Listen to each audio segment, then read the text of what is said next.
নমস্কার, Annie teller এসএমের কল্পনার জগতে সবাইকে স্বাগত। আশা করি সবাই ভালো আছেন। আজকে চলুন নতুন এক কল্পনার জগতে পাড়ি দেওয়া যাক।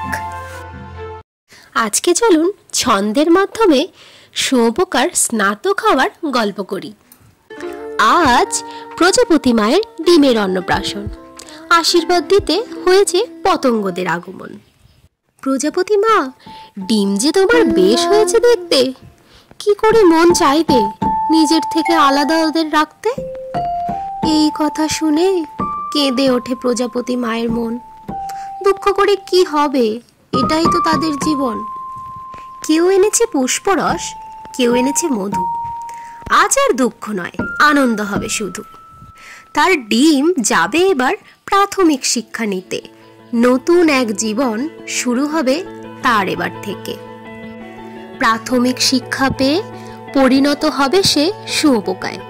এটি হবে তার জীবনের এক গুরুত্বপূর্ণ অধ্যায়। এই পর্যায়ে মাধ্যমিক স্তরের শিক্ষা সে নেবে।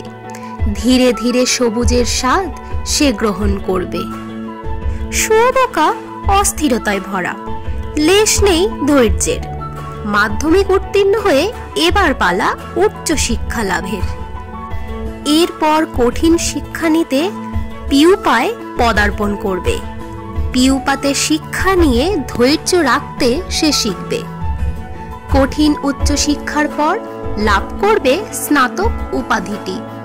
স্নাতকোত্তর হলে হয়ে উঠবে সে এক সম্পূর্ণ প্রজাপতি। কতদিন ধরে আছে ডিম থেকে পূর্ণাঙ্গ হওয়ার প্রতীক্ষায়। প্রতীক্ষা শেষ, প্রজাপতি মায়েরও মন গর্বে ভরে যায়। উজ্জ্বল রঙিন দুই পাখনা মেলে ফুলে ফুলে সে পাড়ি দেবে।